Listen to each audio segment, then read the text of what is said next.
Olá a todos, eu sou o professor Fabrício Olivetti França, sou coordenador do Laboratório de Heurísticas, Análises e Aprendizado, cujo acrônimo é HAL, do inglês Heuristics, Analysis and Learning Laboratory, que permitiu a gente usar esse logotipo bem famoso, do filme Uma Odisseia no Espaço.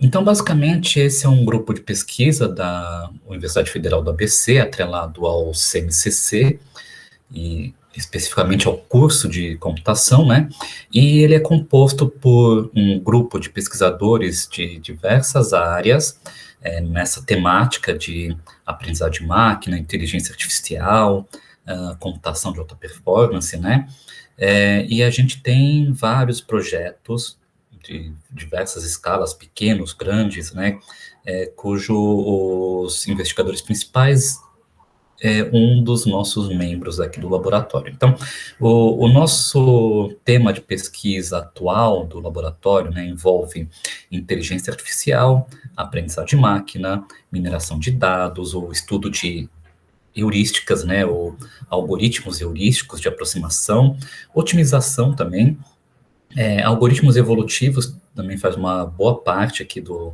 trabalho do nosso laboratório, Big Data e também computação de alta performance, então aqui eu estou apresentando para vocês o site do nosso laboratório, então vocês podem acessar em pesquisa.fbc.edu.br/HAL para mais informações. Vou falar brevemente sobre cada um dos membros do laboratório e depois, em seguida, cada um vai apresentar a sua própria linha de pesquisa. Então, eu sou o coordenador do laboratório, Lead Investigator, Fabrício Olivetti França. Trabalho atualmente com regressão simbólica, que são técnicas de regressão que retornam uma expressão analítica.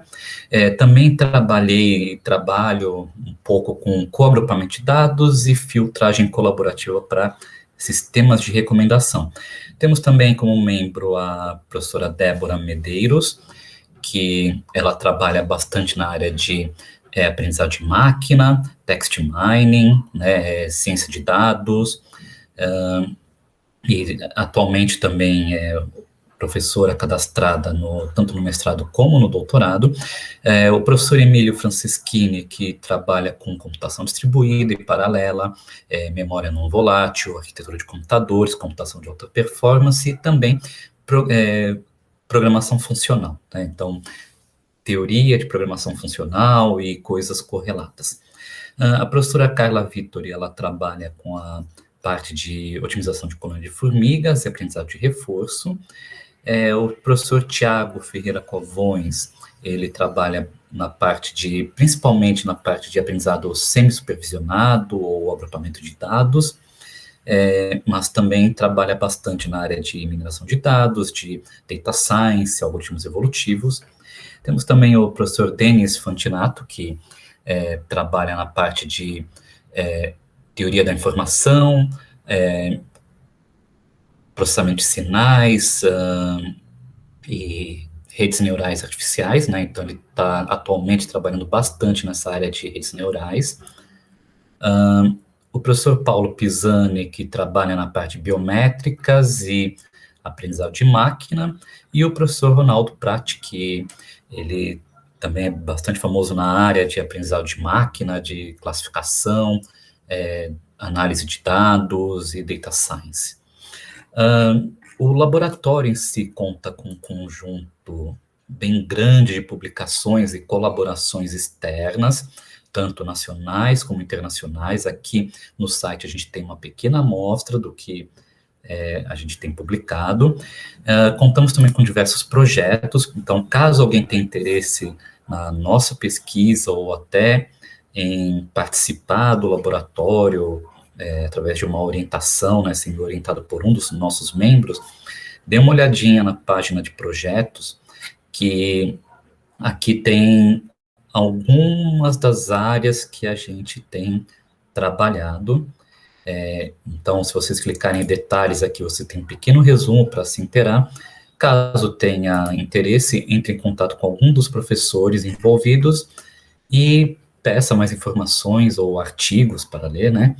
Além disso, além dessa parte de pesquisa, a gente também atua bastante na parte de extensão. Então, nós ofertamos vários cursos de programação funcional. Então, até hoje, a gente já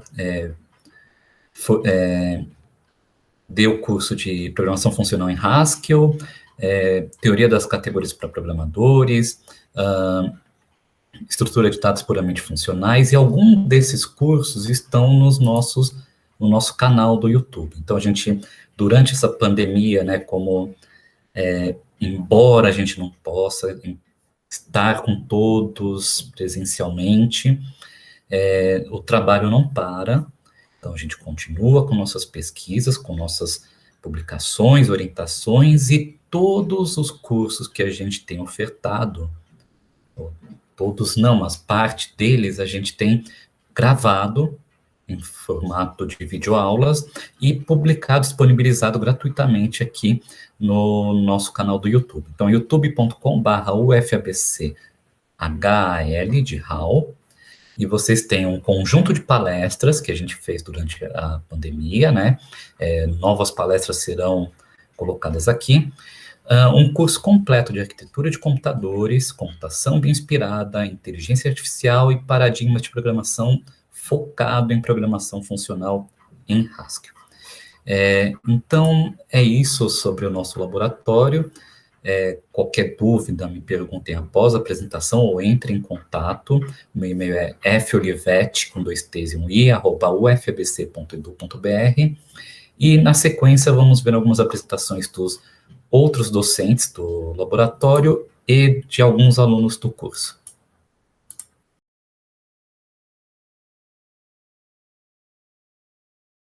Olá, eu sou o professor Denis Fantinato e nesse vídeo eu vou contar um pouco sobre a pesquisa que eu conduzo na UFABC. Essa pesquisa ela é voltada para métodos de aprendizado de máquina aplicados a interfaces cérebro-computador. Essa pesquisa pode ser dividida em 3 tópicos principais, em que o primeiro deles envolve o aprendizado de máquina. E aqui eu destaco várias estruturas de processamento, em especial as redes neurais artificiais, como por exemplo o Perceptron multicamadas, também chamado de MLP, as máquinas de vetores support, ou SVM, e no contexto de Deep Learning, as redes convolucionais, ou CNNs, e também as redes recorrentes, também chamadas de RNN.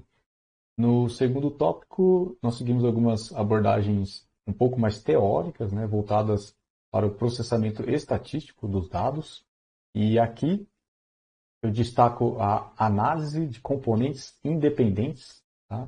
Também chamado pela sigla ICA, que busca, por exemplo, fazer algumas decomposições dos dados, de forma que elas sejam mais informativas, para o nosso problema. E, por fim, temos a aplicação, das técnicas e estruturas desses 2 tópicos usadas em interfaces cérebro-computador. A ideia por trás dessa aplicação é de tentar ler os pensamentos de um certo usuário e, com isso, conseguir dar comandos a um certo computador ou a um certo dispositivo. Basicamente, nesses sistemas, para tentar entender qual é o pensamento do usuário, inicialmente é feita então a aquisição dos padrões de ativação neuronais desse usuário. Então, o usuário veste uma touca ou uma tiara que possui alguns eletrodos, e esses eletrodos conseguem então registrar uma ativação dos neurônios no cérebro. O método é chamado de eletroencefalografia, que nós também chamamos de EEG. A ideia é, portanto, a partir desses sinais de EEG, fazer um processamento dessa informação e tentar classificar qual era o pensamento do usuário em determinada tarefa. A partir dessa classificação, é possível emitir um comando ou uma ação para uma certa aplicação ou dispositivo. Por exemplo, controlar uma cadeira de rodas, controlar um personagem em um jogo, tentar selecionar uma palavra dentre um certo conjunto e assim por diante. Só para tentarmos entender com um pouquinho mais de detalhes, então, no nosso cérebro nós teremos o processamento paralelo de várias atividades, por exemplo, associados à visão, à audição, à interpretação e também aos sentimentos. E os eletrodos, dependendo da posição deles, eles acabam gravando uma combinação ou uma mistura desses sinais. É nesse âmbito que surge a ideia, então, de ICA, ou análise de componentes independentes, e que nós buscamos separar, então, essas informações dos sinais de EEG, aqui cada canal representando a informação de um eletrodo. Nós tentamos, então, decompor essa informação em componentes independentes. A ideia é que essas componentes independentes representem, então, os sinais originais relativos, por exemplo, à visão, à audição, né, e assim por diante. Com isso, é possível voltar a atenção para os componentes, então, que vai ser de maior interesse para a classificação. A rede convolucional ela é voltada para fazer o processamento de imagens. No entanto, os sinais que nós gravamos, né, os sinais de EEG, eles têm essa carinha aqui, que é um pouco difícil de interpretar, né, usando uma rede convolucional. Assim, um dos tópicos de pesquisa que eu busco seguir é encontrar um mapeamento que consiga transformar esses sinais de EEG em imagens que sejam mais fáceis de serem processadas pelas redes convolucionais. Então, a partir dessas imagens, nós conseguimos usar essa informação para treinar uma rede de aprendizado profundo, aqui no caso, a rede convolucional CNN. Nesse caso, por exemplo, essa minha rede CNN, ela consegue extrair quais são as características mais relevantes presentes nessa imagem, e depois disso ela consegue dizer qual era a ação, né, o movimento imaginado pelo usuário. No caso, aqui nós temos, né, como possíveis saídas o usuário ter imaginado que ele estaria movimentando o braço esquerdo, ou o braço direito, ou perna esquerda, ou perna direita, né, e assim por diante. Caso vocês tenham se interessado pelo assunto, fiquem à vontade para entrar em contato comigo através do e-mail, e muito obrigado por terem assistido esse vídeo.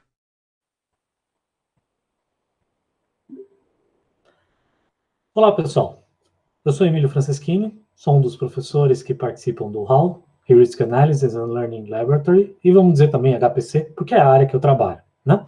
Então, para me apresentar rapidamente, eu sou Emílio de Camargo Franceschini, como falei, tem aqui o meu e-mail e a minha página, caso vocês queiram procurar alguma informação adicional, entrar em contato comigo.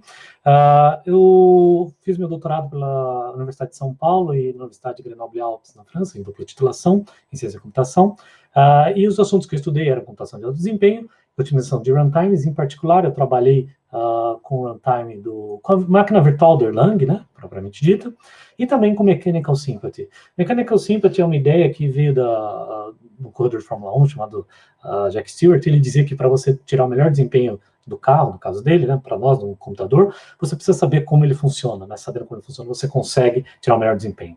E é uma ideia que a gente explorou no meu doutorado. E fiz o meu doutorado também na Universidade de São Paulo, onde eu estudei sistemas distribuídos e, em particular, sistemas peer-to-peer. E eu sou professor da FABC desde 2018. Os meus tópicos de interesse de pesquisa são computação de alto desempenho, onde a gente investiga acelerar programas já existentes, assim como escrever novos programas que levem em consideração a máquina por baixo, né, explorar alguma característica de hardware, e tolerância a falhas. Também estudo tecnologias emergentes de memória, em particular memória universal e memória persistente, como a gente usa isso no dia a dia, e as novas interfaces de programação. Também tem interesse em programação funcional, onde olho com melhor interesse programação de alto desempenho, né, e funcional, e geração automática de códigos. Bom, falando um pouquinho sobre computação de alto desempenho, tem dois alunos de mestrado que trabalham comigo nessa linha, o Pedro Henrique e o Francisco Olisson. O Pedro Henrique, ele é um aluno do FABC, mas ele trabalha num projeto em conjunto com a Unicamp, com a Petrobras. A gente tem colaboração com essas duas entidades, e onde ele está trabalhando em tolerância a falhas para aplicações baseadas em OpenMP e MPI. Boa parte das aplicações de alto desempenho feitas hoje em dia são escritas usando MPI ou OpenMP. Mas se você considerar a aplicação de alto desempenho, elas trabalham em supercomputadores, tem muitos nós, né? Então a probabilidade de falha durante a execução de uma aplicação dessa, lembrando, ela pode rodar por dias, semanas, até mesmo meses, é quase que certo, né, que vai ocorrer uma falha durante a execução. Então, tolerância a falhas é algo que não pode ser deixado de lado. Pra você ter uma ideia, o tempo médio entre as falhas, né, nessas máquinas tende a ser menor do que 12 horas, né? E o trabalho do Pedro tem a ver em como você garantir tolerância às falhas para essas aplicações nessas máquinas, né, de uma maneira transparente e automática. Já o Francisco, aluno da USP, eu sou co-orientador dele, e lá ele está trabalhando como acelerar as simulações de cidades inteligentes. Então, como você simula uma cidade como São Paulo, uma metrópole como São Paulo, o tráfego de todas as ruas, para você ver, por exemplo, uma intervenção no trânsito, uma nova rua, o fechamento de uma rua, como é que isso influencia no trânsito, ou coleta de lixo, enfim, todo esse tipo de controle que é feito numa cidade. Pelo tamanho da cidade, a simulação de uma cidade desse tamanho leva muito tempo, né? Porque ela é muito grande. Então, o Francisco está trabalhando em como acelerar essas simulações. Em particular, ele está trabalhando com uma técnica chamada SimPoints, onde a gente pega algumas vias representativas, por exemplo, a simulação de trânsito, a gente pega umas vias representativas e extrapola o comportamento dessas vias para as outras vias que a gente não simulou. Então, a gente roda menos simulação, acelera a simulação e calcula as métricas baseadas nessa extrapolação. Né? E ele tem uns resultados interessantes. Rodando apenas metade da simulação, a gente consegue ter algumas métricas, por exemplo, de tráfego de veículos, de congestionamento, com um erro inferior a 20%. Então, roda metade da execução e a gente tem métricas que tem um erro limitado a 20%.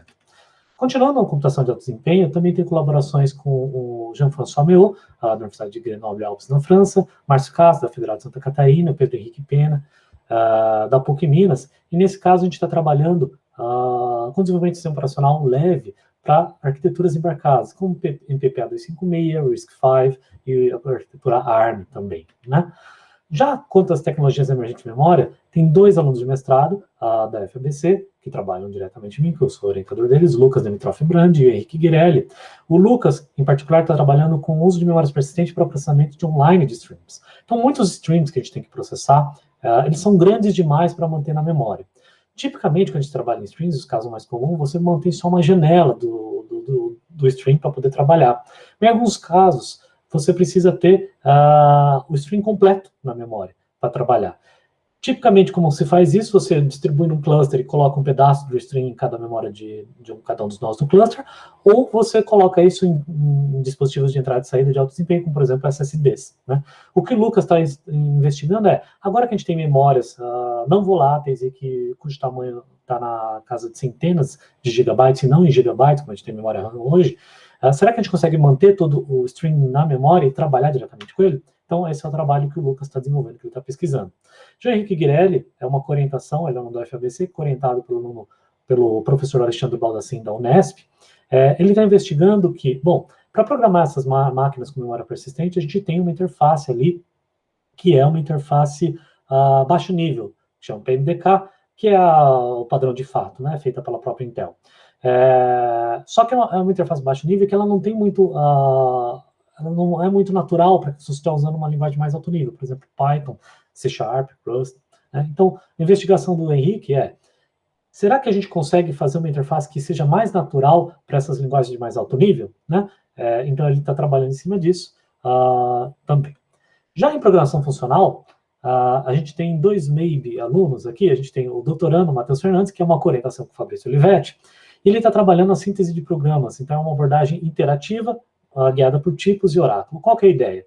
Quando a gente define os tipos de um programa que a gente está escrevendo, a gente está restringindo os programas que a gente pode escrever, que são válidos, dados os tipos.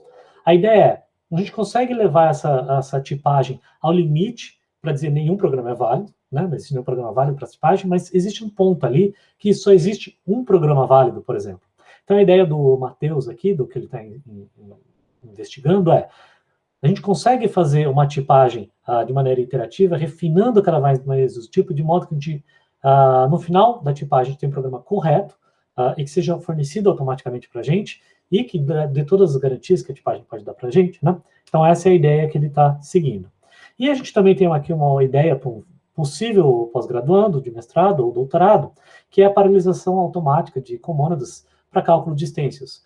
A ideia aqui é que boa parte da computação que é feita em computação de alto desempenho hoje em dia é baseada em extensões, por exemplo, previsão do tempo, dinâmica de fluidos, exploração de óleo e gás. enfim, tem uma série de problemas que podem ser modelados como extensos. E comônadas são uma estrutura relativamente comum em programação funcional que modelam muito bem os extensos.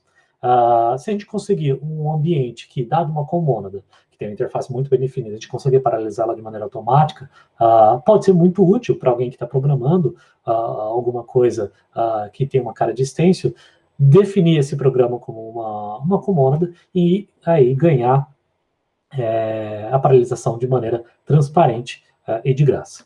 Bom, era isso que eu tinha para apresentar. Fico à disposição. Quem tiver alguma pergunta, dúvida, pode entrar em contato comigo, tem o meu contato. Até mais.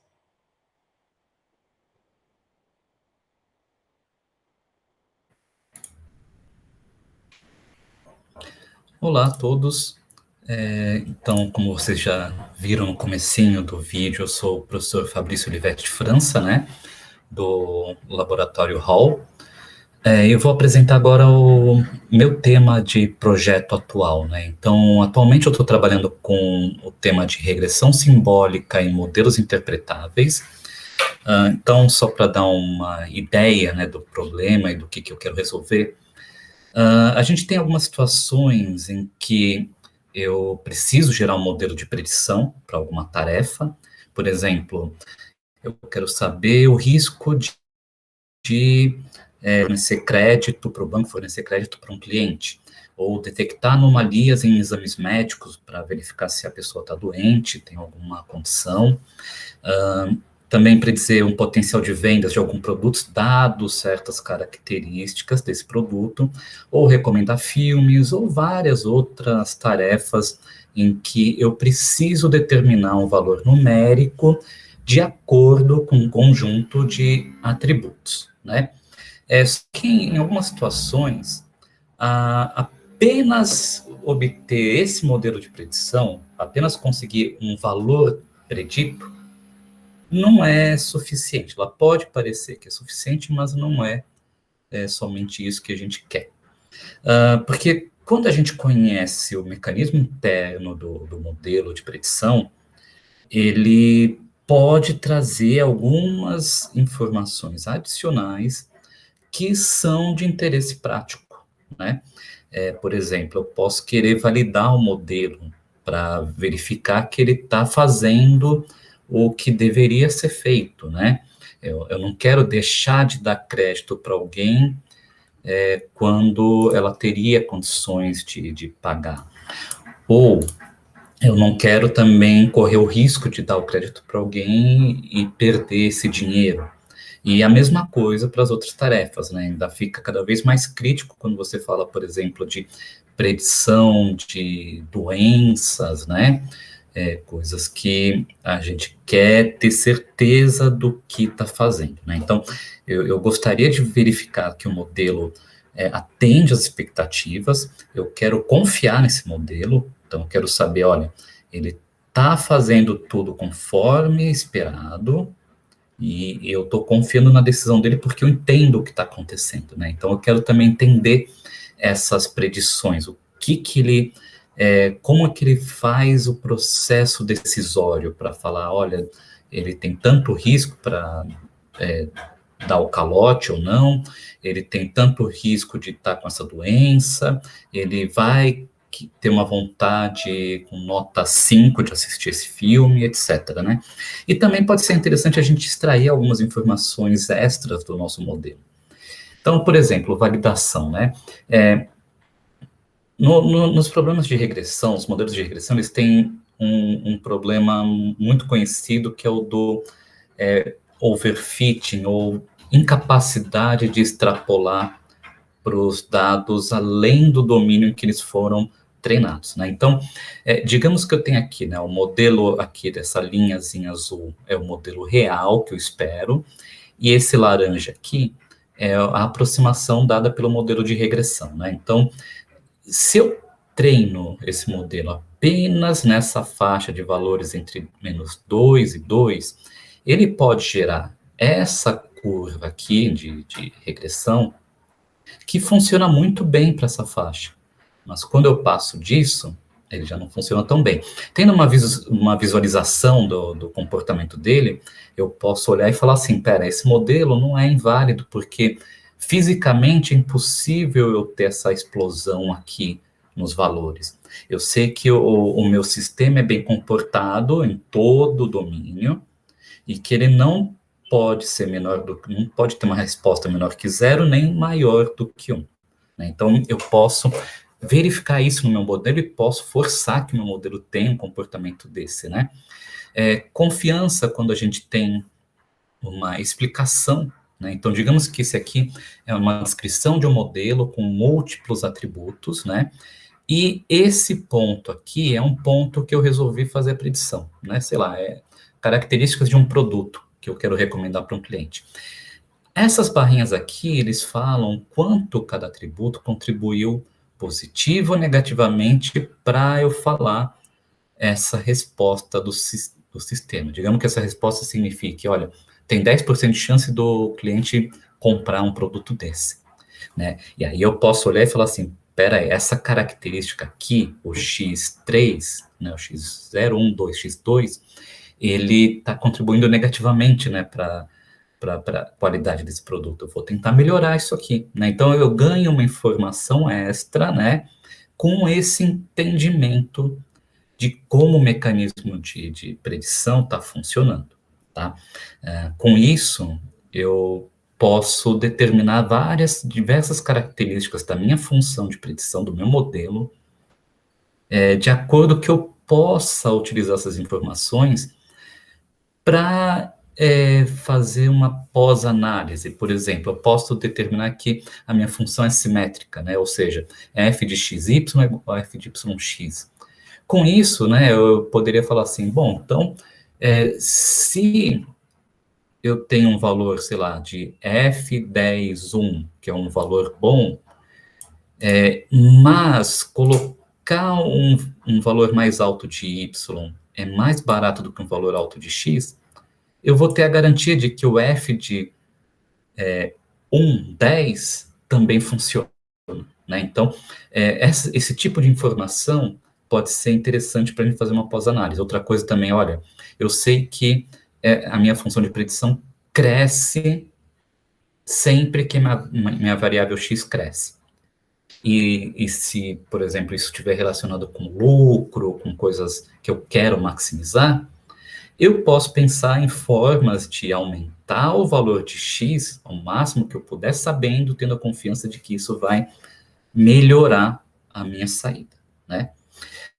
Para isso, eu uso o chamada regressão simbólica, que é um método de regressão que ele me retorna uma expressão matemática, que vai descrever esse comportamento do meu sistema, né?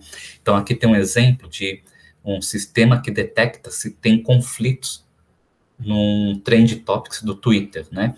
Então, tem várias variáveis envolvidas e vários termos nessa expressão. Não é uma expressão que eu posso bater o olho e falar assim, eu entendi o que que é, né? Mas usando modelagem matemática, usando visualizações gráficas, né? Eu consigo extrair informações dessa expressão de tal forma que eu possa entender como é que funciona a dinâmica de um conflito, como que ele se cria, como ele se forma, quando ele acaba, né? E para isso eu foco na representação chamada representação interação-transformação, que é uma representação que simplifica o meu espaço de busca das funções, das expressões simbólicas, né? E me permite ter uma maior interpretabilidade. Então, isso resume um pouco da minha pesquisa. Caso tenham dúvidas, não tenham vergonha de mandar e-mail, perguntar. Eu estou sempre disponível para responder. Obrigado. Olá, meu nome é Ronaldo Cristino Prati e eu sou professor do Centro de Matemática, Computação e Cognição da Universidade Federal do ABC. Eu também sou membro do Laboratório Hall e o Risks Analysis and Learning Laboratory. Nesse vídeo, eu vou falar um pouco para vocês do trabalho de pesquisa que eu desenvolvo junto com os alunos que eu oriento dentro do programa de pós-graduação em Ciência da Computação e colegas pesquisadores. Antes de falar sobre esses projetos, eu queria me apresentar. Eu sou doutor em Ciência da Computação e Matemática Computacional pela USP São Carlos. Eu terminei meu doutorado no ano de 2006. E eu sou professor aqui do CMCC desde fevereiro de 2009. Eu fiz parte da equipe que criou o programa de pós-graduação em Ciência da Computação e eu também fui o primeiro coordenador do programa entre os anos de 2011 a 2015. O meu trabalho de pesquisa está relacionado a uma área chamada de ciência de dados. Ciência de dados é uma área que permeia diversas áreas de conhecimento que têm em comum a produção de dados. Por exemplo, áreas como redes sociais, ciência dos materiais, notas musicais, sensores de umidade solo, entre muitas outras, todas elas são fontes de dados que podem gerar informações e conhecimento. Eu listei essas 4 áreas aqui em particular, porque são 4 áreas que eu tenho trabalhado recentemente, mas praticamente qualquer área do conhecimento hoje em dia é uma fonte primária de dados que precisa ser analisado. Essa aqui é uma frase famosa, que ficou famosa no ano de 2007, e ela foi o título de uma notícia da revista The Economist, na edição de 6 de maio de 2007, que diz que o produto mais valioso dos dias atuais não é mais petróleo, mas dados. Dados é um novo petróleo, que é uma outra maneira de se ler essa frase. E por que fazer pesquisa em ciência de dados é tão desafiadora?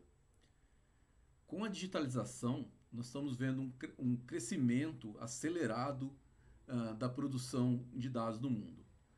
Essa figura aqui, que eu tirei dessa empresa, a empresa Statista, mostra uma projeção do volume de dados gerado anualmente para os próximos anos. Então aqui, em 2010, era estimado uma produção de 2 zettabytes de dados. Aqui no ano de 2020, nós temos uma produção de aproximadamente 47 zettabytes de dados. E daqui a 4, 5 anos, a estimativa é que nós vamos praticamente quadruplicar, então, da ordem aí de 175 zettabytes de dados. E daqui a 15 anos, seria 2.142 zettabytes de dados, o que mostra claramente aqui um crescimento exponencial no volume de dados que são gerados anualmente. E a área de ciência de dados é uma área que envolve um conjunto de disciplinas que visa estudar técnicas, algoritmos e procedimentos para fazer análise desses dados. E por que isso é importante? Como a gente viu no slide anterior, devido a esse crescimento exponencial no volume de dados, é praticamente impossível que nós, analistas humanos, façamos análise desses dados, conseguimos extrair conhecimento a partir deles, a partir de técnicas tradicionais. Então, a ciência de dados é uma área que envolve a ciência da computação, estatísticas e matemática, e conhecimento do negócio ou do domínio em que você está fazendo a análise de dados. A minha área principal de atuação é aqui a aprendizagem de máquina, na intersecção entre computação e matemática, mas eu também desenvolvo pesquisa aplicada, cujo foco está aqui em ciência de dados. O meu trabalho, que eu desenvolvo em colaboração com os alunos que eu oriento e colegas, está relacionado a tanto pesquisa básica quanto a pesquisa aplicada relacionada à ciência de dados. Alguns exemplos de trabalhos que eu desenvolvo são aprendizagem de máquina com classes desbalanceadas.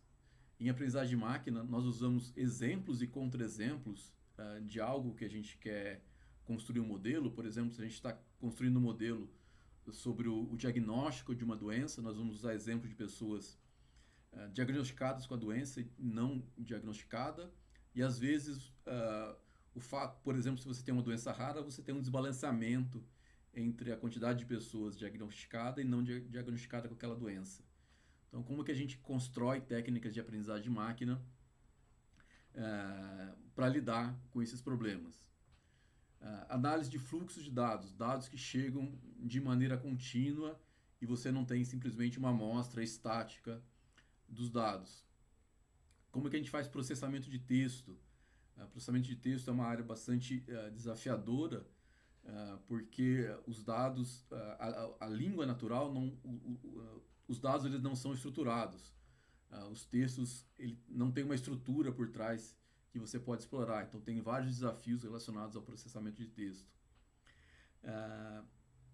E além de aplicações em diferentes áreas, como análise de sons de instrumentos musicais, aplicações em ciências dos materiais, redes sociais, internet das coisas, entre outras aplicações.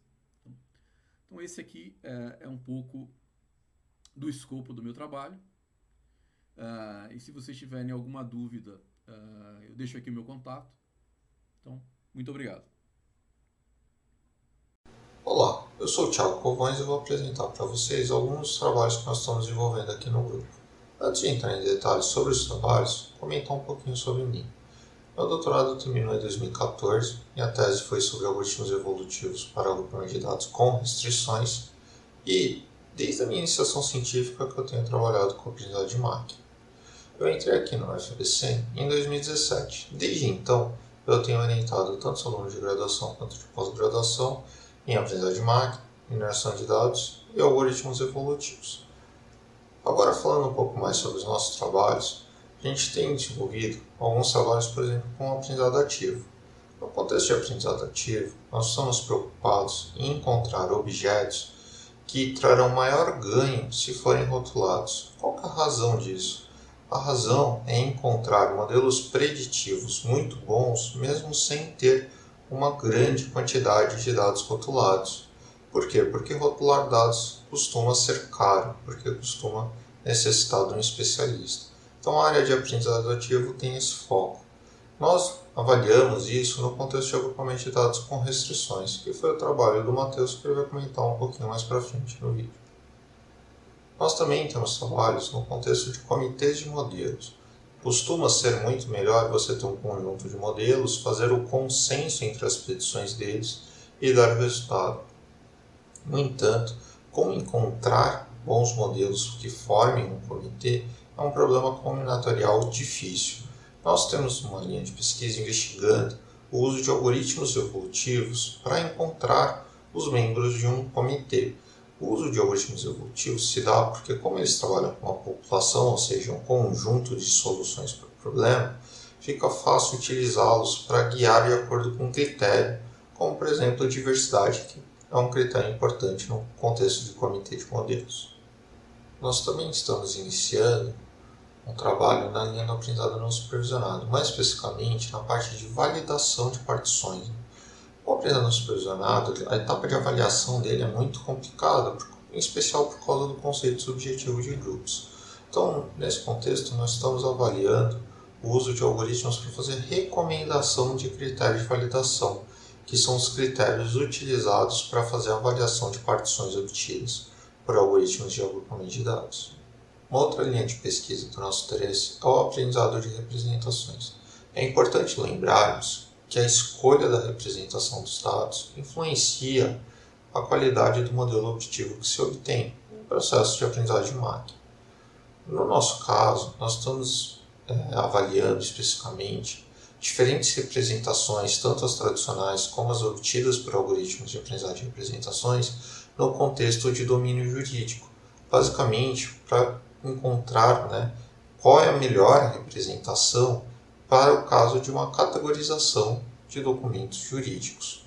Além de documentos jurídicos, nós também trabalhamos com outras aplicações. Especificamente, já trabalhamos com a classificação de imagens de plânctons, no caso foi com um agrupamento de dados com restrições. Nós avaliamos o uso de múltiplos modelos no contexto de sistemas de recomendação, assim como avaliamos diferentes representações de notícias textuais para o problema de detecção de notícias falsas, que, como sabemos, é uma aplicação bem importante nos dias de hoje. E, recentemente, estamos começando a avaliar o uso de algoritmos para reconhecimento de entidades nomeadas no domínio de textos jurídicos.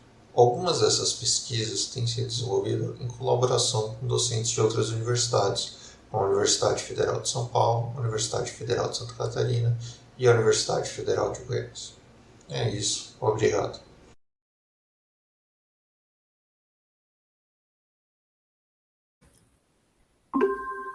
Olá, me chamo Francisco Alisson Rocha, sou estudante de mestrado do Programa Pós-Graduação em Sistema de Informação da Escola de Artes e Ciências Humanitárias da USP, sob a orientação do professor Daniel Cordeiro e sob a orientação do professor Emílio Franceschini. Hoje eu vou apresentar o meu trabalho aqui, que tem como título uma abordagem inspirada na Simulation Points para acelerar a simulação de cidades inteligentes.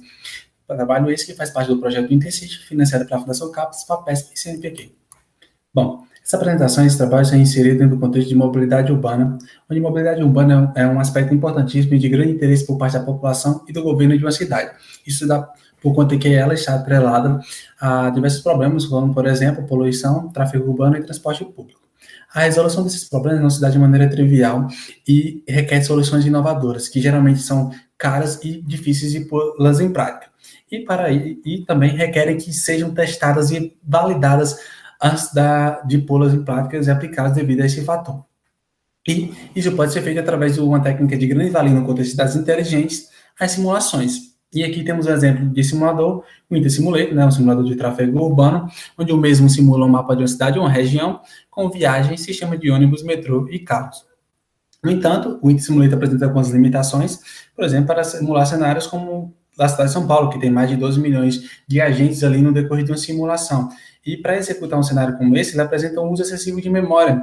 Por exemplo, ele vai chegar a usar mais ou menos meio tera para executar esse cenário, o que é algo muito custoso, memória é algo caro. Uma outra limitação também é o uso de até 50% da CPU, onde o mesmo poderia estar utilizando 100% e executando uma simulação mais rápida.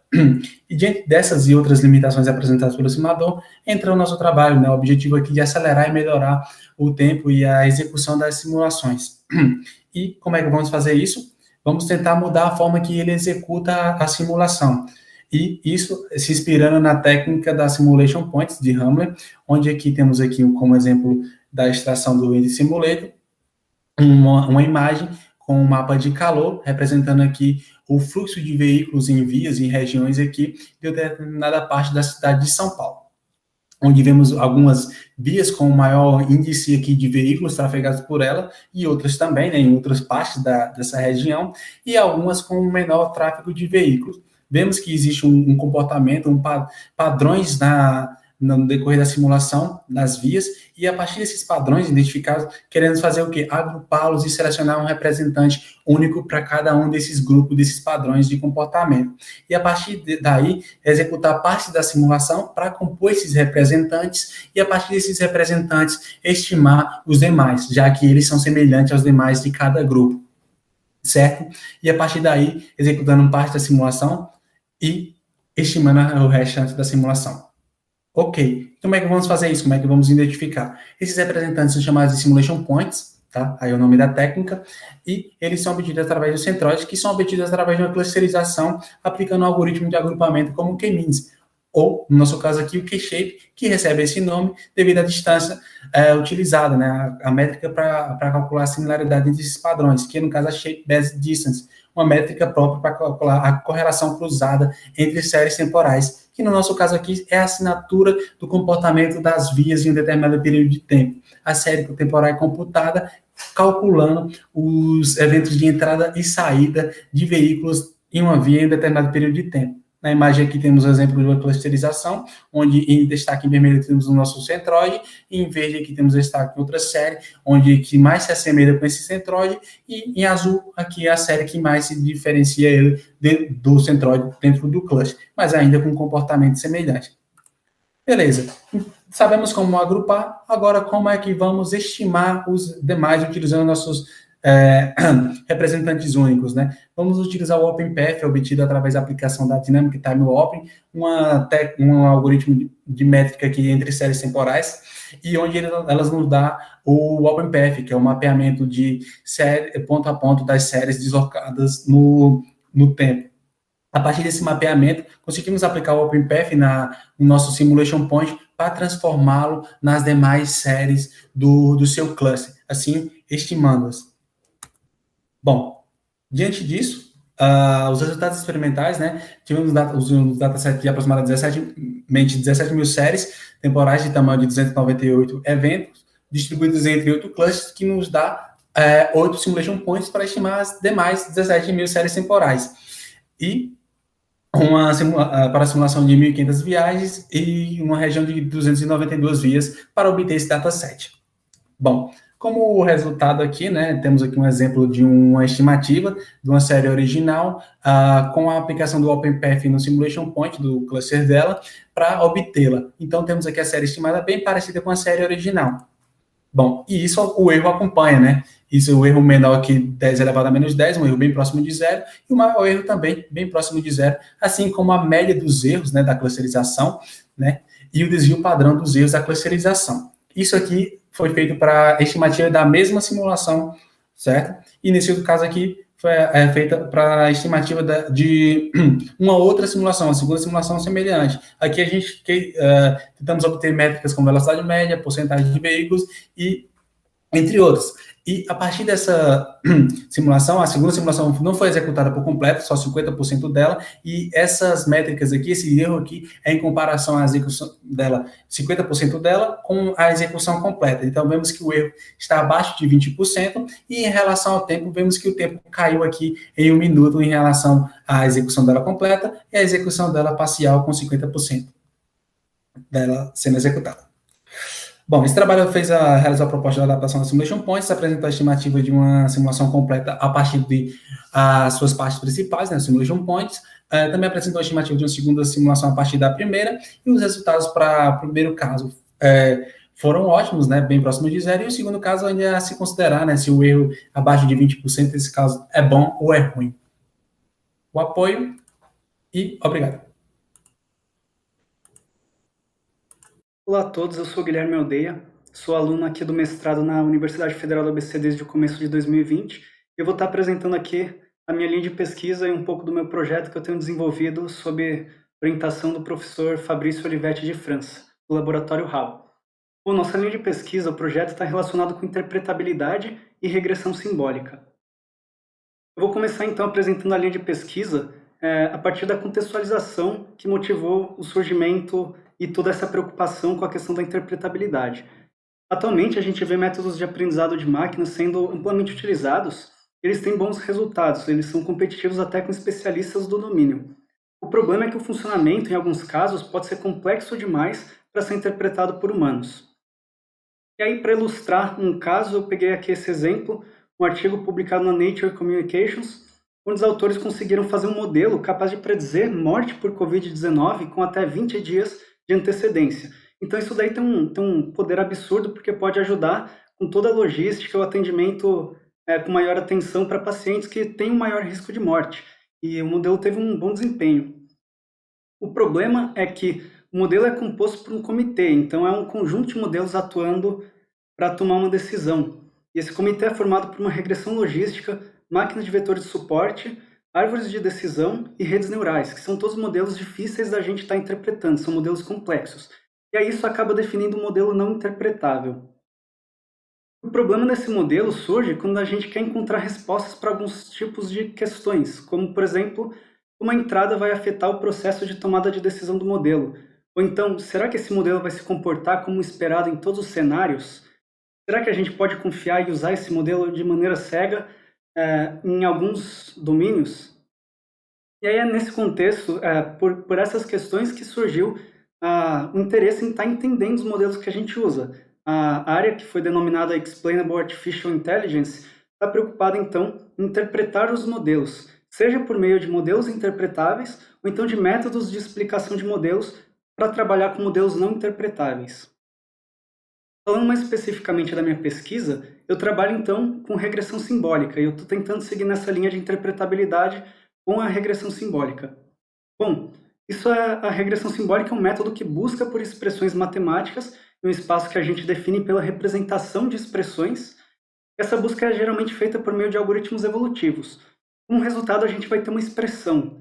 E aí a gente vai tentar então trabalhar em cima dessa expressão para conseguir explicações do funcionamento dela. Aqui é um exemplo, eu peguei alguns exemplos de resultados que a gente tem. Bom, e a gente está tendo explicações em diferentes direções. Começando pela própria expressão. Se ela for simples o suficiente, a gente pode analisar e tentar extrair algumas informações da própria expressão para entender como as variáveis estão se relacionando, por exemplo. Outra forma que a gente está estudando é encontrar importâncias de atributos. Então a gente quer valores numéricos que mostrem para a gente o quão importante cada atributo está sendo na hora do modelo tomar uma decisão. Então a gente consegue saber os atributos que mais contribuem para aquela decisão e de forma indireta a gente está medindo, a gente está interpretando esse modelo. Outra forma é por meio de visualização, ou então contribuições relativas. A gente pode ver a saída do modelo e medir as contribuições relativas dessas entradas de acordo com o valor predito. Ou então a gente pode visualizar o quão importante cada atributo vai sendo conforme a gente vai mudando o valor dele. E dessa forma também a gente está tentando encontrar explicações para o comportamento desse modelo. Para fechar aqui a apresentação, então, a gente está preocupado em entender o modelo ao invés de apenas utilizá-lo com um bom desempenho. Isso pode ter diversos benefícios, desde prevenir resultados inesperados, uma vez que a gente sabe como o modelo está funcionando, até conhecer o comportamento do modelo, e assim a gente sente mais segurança em utilizar em alguns domínios de aplicação, e melhorar o funcionamento. Então a gente pode aperfeiçoar os modelos se a gente tem conhecimento do processo que está envolvido para a decisão e, consequentemente, obtenção do resultado predito. Bom, é isso, de uma forma bem resumida, a minha linha de pesquisa e o projeto que eu tenho desenvolvido com o professor Fabrício. Se quiserem entrar em contato, aqui tem meu e-mail, pode mandar sugestões, críticas, comentários, dúvidas. Muito obrigado, até mais. Olá, meu nome é Henrique Luiz Rony Giuliani e eu sou aluno no programa de mestrado em Ciência da Computação pela Universidade Federal do ABC. O tema do meu trabalho é Ensembles aplicados à interface cérebro-computador, que é realizado sob orientação do professor Denis Fantinato e com orientação do professor Ricardo Suyama. Bom, brevemente falando, as BCIs, ou interfaces cérebro-computador, são sistemas de comunicação que visam mapear padrões de atividade cerebral em saídas de uma determinada aplicação, sendo de grande utilidade para tecnologias assistivas e aplicações do entretenimento. Porém, desenvolver uma BCI robusta não é algo tão trivial, que compreende técnicas da neurociência, da ciência da computação e processamento de sinais. Em geral, uma BCI pode ser dividida em blocos: a aquisição, o pré-processamento, a extração e a seleção de características e a classificação. O projeto que eu desenvolvo está contido na etapa de classificação, que está dentro de um bloco maior em que aplicamos técnicas de aprendizado de máquina. E embora muitas pesquisas na área de BCI tenham se mostrado promissoras, nós ainda temos alguns desafios que devemos considerar. No nosso caso, estamos buscando uma forma melhor de lidar com a alta variabilidade encontrada nos dados de cada indivíduo. Essa variabilidade é dada por uma série de fatores internos e externos que influenciam diretamente na qualidade da resposta do sistema. E uma BCI, para ser eficiente, ela tem que ser capaz de lidar com esses fatores e reconhecer a intenção do usuário no menor tempo possível. Só que, como se já não fosse suficiente, o problema fica muito mais complexo se tentarmos projetar uma BCI que funcione para múltiplos usuários. Isso porque os padrões de atividade cerebral de cada indivíduo mudam, de acordo com os próprios fatores internos e externos de cada um.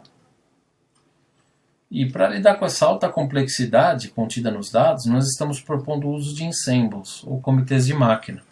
Os ensembles são estruturas que combinam, de alguma forma, as saídas de classificadores denominados classificadores base.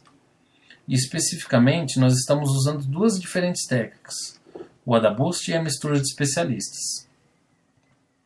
O AdaBoost é um algoritmo bem conhecido que se baseia no treinamento sequencial dos classificadores que compõem o comitê, de forma que o próximo classificador tenta se especializar nos erros do seu antecessor, e a saída final é dada por uma votação ponderada pela importância de cada classificador base. Já o caso da mistura de especialistas, Nós estamos propondo uma estrutura que primeiramente distribui os dados entre os especialistas e depois computa a relevância que uma amostra tem para cada especialista. Dessa forma, a saída do comitê é uma combinação linear entre as saídas e as relevâncias de cada especialista para cada amostra. E como classificadores base de cada comitê, nós buscamos na literatura, em trabalhos relacionados, estruturas que possuam um bom resultado se usadas individualmente para dados de BCI. E aí destacam-se as redes neurais MLP, as ZLM e possivelmente os classificadores lineares como a regressão logística. Dessa forma, nós preservamos também o fator de diversidade do comitê, que pode trazer resultados promissores por conta das particularidades de cada estrutura. E por fim, os dados que estamos trabalhando foram fornecidos pelo Laboratório de Métodos Computacionais para Bioengenharia da UFABC. E esses dados são compostos de dados de eletroencefalogramas de 15 indivíduos, gravados em sessões de 6 segundos. O problema contém 4 classes distintas, cujas amostras foram particionadas em janelas de 0,5 e 1 segundo e representadas no domínio da frequência. É importante dizer que para nossos resultados preliminares, houve uma grande dificuldade dos classificadores individuais em trabalhar com amostras tão curtas, e nesse caso os comitês têm se mostrado uma boa estratégia. Então é isso, foi uma explicação bastante breve sobre o nosso trabalho, e eu fico à disposição através do meu e-mail para conversarmos. Obrigado e até mais. Oi pessoal, meu nome é Matheus Fernandes e eu vou falar sobre o meu trabalho de mestrado Aprendizado Ativo para Agrupamento de Dados com Restrições. Eu fui orientado pelo professor Tiago Covões e pelo professor André Vizini da Unifesp. Bom, então, como vocês devem saber, existem 3 tipos de aprendizado de máquina em geral, classifica-se dessa forma. A gente tem o aprendizado supervisionado, não supervisionado e semi-supervisionado. No supervisionado a gente tem objetos e rótulos sobre esses objetos. Por exemplo, eu posso ter uma série de pacientes, informações sobre exames deles, peso, altura, etc. E eu posso ter mostrado esses exames para um médico, ele vai ter me dito, olha, esses aqui que estão em amarelo são pessoas saudáveis. Esses aqui são que têm a doença do tipo A e esses aqui têm a doença do tipo B. Então, passou por um especialista e ele rotulou esses dados. No não supervisionado, a gente trabalha com objetos não rotulados, então eu não passei para esse especialista. E a gente tem um meio termo aí, que é o semi-supervisionado, em que eu tenho objetos não rotulados e algum tipo de informação adicional. A gente tem várias formas de aprendizado semi-supervisionado, Uma delas é o que a gente chama de agrupamento de dados com restrições, ou ADR daqui para frente. A gente parte aqui do pressuposto que rotular dados é um processo caro, então obter os exames dos pacientes é algo razoavelmente barato, mas passar esses exames por um médico custa muito caro. Então a gente quer minimizar a quantidade de rótulos necessários. Então, em ADR a gente está considerando informações, por exemplo, sobre pares de objetos, Então eu tenho restrições do tipo must link, que indicam que 2 objetos são do mesmo grupo, ou seja, 2 pacientes são similares, os 2 estão doentes, os 2 estão saudáveis, e assim por diante. E o cannot link, que diz o oposto, olha, esses 2 pacientes eles têm que estar em grupos diferentes. Então é mais ou menos essa a ideia que, obviamente, não dá para a gente passar com muitos detalhes. E aí, o meu trabalho envolvia aplicar aprendizado ativo nesse contexto. Então, aprendizado ativo, a gente parte do pressuposto que existe um especialista ali disponível, para me dar esses rótulos, mas eu queria minimizar a interação com ele. Eu não quero ficar enchendo muito ele, perguntando ele de dados que não vão ser tão úteis assim. Então, eu quero identificar quais dados não rotulados seria melhor que eu rotulasse. Então, eu tenho meus dados, eu bolo aqui uma restrição a partir do sistema de perguntas, e eu pergunto, olha, esse cara aqui, o cara I e o cara J, os 2 estão doentes, os 2 estão saudáveis, como que funciona aqui? Essa é a ideia. Bom, e o algoritmo que a gente usou para aplicar esse aprendizado ativo foi o Fixen, que é um algoritmo proposto pelo professor Tiago lá em 2018. E ele é baseado no EM para modelos de misturas de gaussianas. E tem 2 populações que são evoluídas ao mesmo tempo, Então, ele é um modelo que trabalha com 2 populações. Uma lida com soluções factíveis, que a gente chama, que respeitam as minhas restrições, e outras que não respeitam. Então, esse cara aqui ele quer pegar essas soluções e melhorar elas. Caso elas quebrem, e invariavelmente elas vão quebrar em algum momento, né? A gente move elas para a população Infeasible e esse cara tenta consertar essas soluções quebradas, né? Então, no caso, a Infeasible tem tem um indivíduo ali que colocou um paciente saudável e um doente como faria no mesmo saco, e não é. A gente quer que eles estejam separados, né? Tem um cannot link entre eles. Bom, o meu trabalho em específico foi propor 4 novas estratégias de aprendizado ativo para o Fixen. Então a gente usou informações do algoritmo para identificar essas estrelinhas aqui, que basicamente está falando, olha, tem um ponto aqui que eu não sei se ele é laranja ou se ele é azul. Eu quero perguntar ele para o oráculo. Então a ideia era identificar esses pontos aqui. A gente fez experimentos aí com 10 datasets, eu comparei tanto com algoritmos supervisionados como com o estado da arte aí de aprendizado ativo para ADR, né? A gente teve que 3 das 4 estratégias tiveram resultados melhores que o estado da arte, com significância estatística. Bom, a gente também realizou um estudo de caso envolvendo classificação de organismos planctônicos, né? Era um projeto lá da Unifesp, e a gente pegou esses bichinhos aqui, bichinhos informalmente, né? E a gente testou primeiro com SVM, que é um algoritmo consagrado aí de supervisionado, e ele teve 85% de acurácia, de acerto aqui nessa base de dados. Com as nossas estratégias, com o Fixen, a gente teve 70, 75, com a ressalva que a gente usou só 7% dos rótulos, porque rotular esses caras aqui é bem difícil, precisa de um especialista olhando imagem por imagem, marcando, esse cara é da espécie A, esse cara é da espécie B. Bom, como contribuições acadêmicas, a gente teve 2 artigos publicados e um tá em revisão aí. E de contribuições técnicas a gente tem aqui no repositório, se quiserem dar uma olhada no código, da ferramenta para classificação de plânctons e do código do Fixen, né, com aprendizado ativo. É isso, muito obrigado.